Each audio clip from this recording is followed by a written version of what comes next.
Today we're at Jage, pure Kienyeji chicken. Here's the thing though, I've been looking for organic food for so long.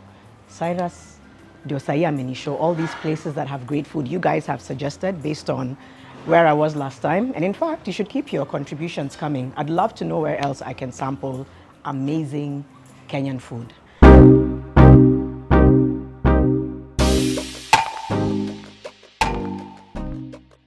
So this is where you can come and make your selection.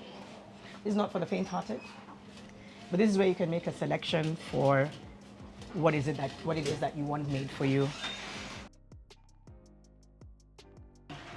I love eating good food. Better yet, our home-cooked food. So I'm going to have a platter that has chicken, pumpkin ugali. I'm just ready. Listen, I'm ready for the experience. But even then, in keeping up with good lunch and ranting, the other day there's an algorithm that showed up on my YouTube. And it was a video of Patrice Lumumba, and basically a 20-minute narrated video of his assassination. So he was assassinated about a year after coming into power. And all research and narratives point towards the fact that those who had just handed over power to the Democratic Republic of Congo were triggered and threatened by his activism, by his agency. Let me tell you, that is the best background noise you'll hear throughout this video. Just normalize it. It has scared you all the time. But there's a lot of patterns that you begin to see when you draw comparisons towards the initial years of independence. And independence, the more you think about it, it was tokenistic, it was flags, and it was ceremonial. Actual independence is something that many countries around the world still don't fully have. And then you realize that's a reason that so many patterns of injustice persist, or patterns of inequality persist. And so I did a deep dive. I love history. I love reading up on historical figures. I love reading up on the history of different countries.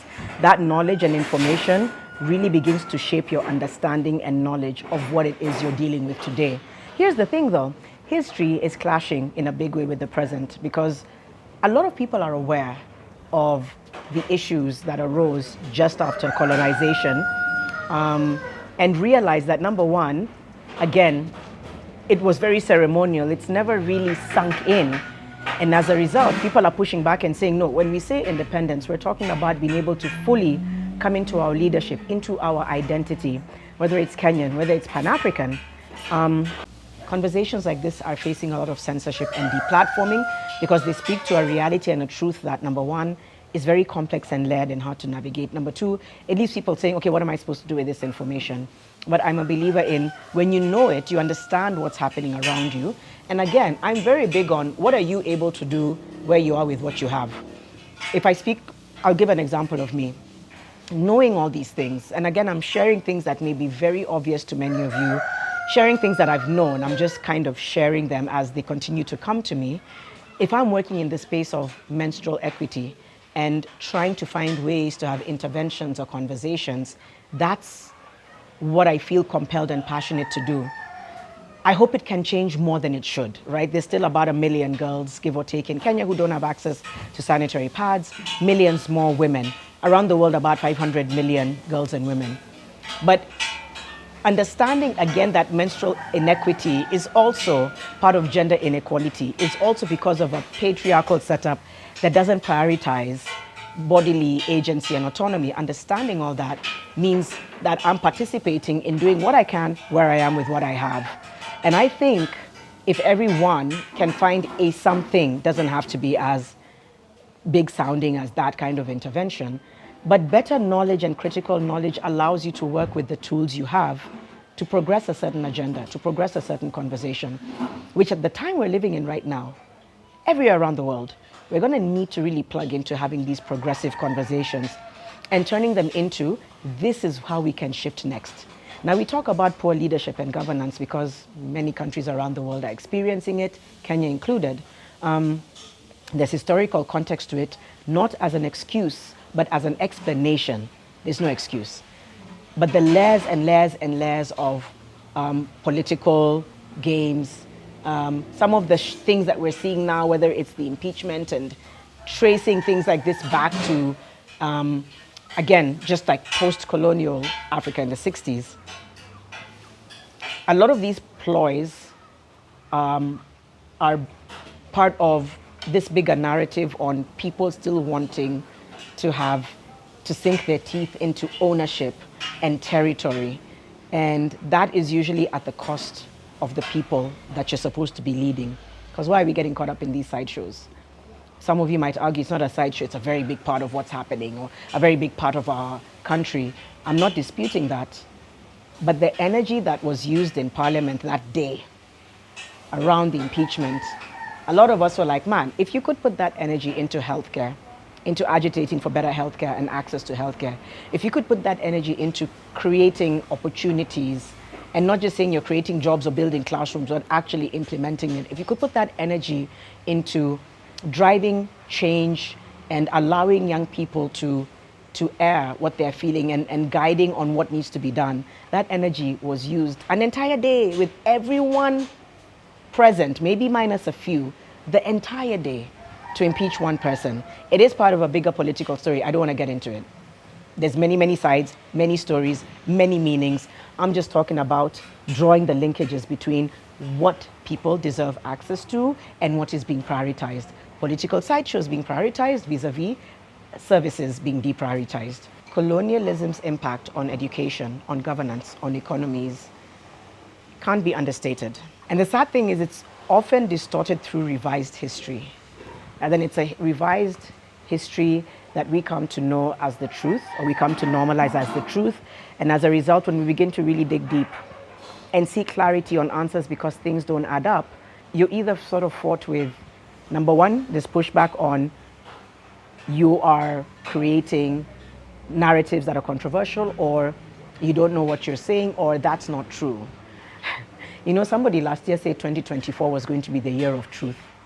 We're seeing it in pop culture, we're seeing it in governments, we're seeing it in economies. From some of the childhood superstars that people loved and trusted and adored, boom, expose. From the way in which leadership is coming undone, boom, expose. And yet a lot of people for many years have tried to talk about these issues. We've had people locally, regionally, globally, who've tried to touch on inconsistencies and inaccuracies around our history, our culture, our priorities, but they were silenced. And it's either silence or erasure or muffling or muzzling or intimidation. Here we are now with this emergence of, oh, there's a truth to it. There's a... Hi, how are you? This is how you roll, Yani. This is just how you are. You're called who? Rhoda. Rhoda and? Jean. And so there's been a lot of an attempt to really silence voices that for a long time have been talking about these issues. It's hard to silence now. People have platforms, people have their truth. Sometimes it's skewed, right? And sometimes you really have to sift through a lot of what's out there to get to the truth. But what is very obvious is that as a result of the, I would say, ceremonial independence, we are now at loggerheads, really trying to fight for space and our voices to be heard and to be seen and identified as who we are and not who we are in connection with sort of like the earlier struggles for independence. So we are now identifying with a deeper truth that is at loggerheads with the truth that was sold to us. And that's kind of where we're seeing an emergence of movements globally. And I mentioned that previously.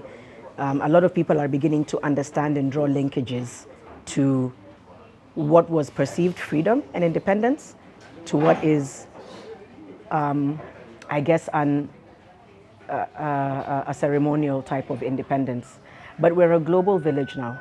We work together, we collaborate around the world. I work with a lot of people, a lot of us do, whether it's organizations and companies. And I think we can hold steady to who we are and what we believe in while collaborating with other people who see justice and access the same way.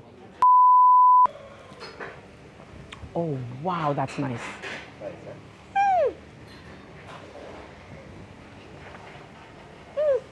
mango passion. But it's so fresh, so they don't serve soda here. Are you serious?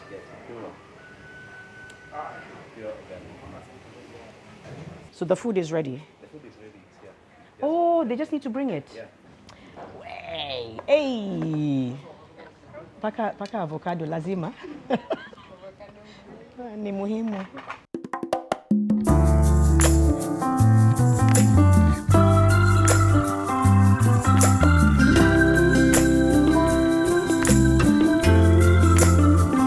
This is a platter that Cyrus recommended. Point about me, my favorite meat is chicken. I love avocado. Pumpkin ugali, I've said grace, I've blessed the food. Now I want to try this for the first time. Taste test.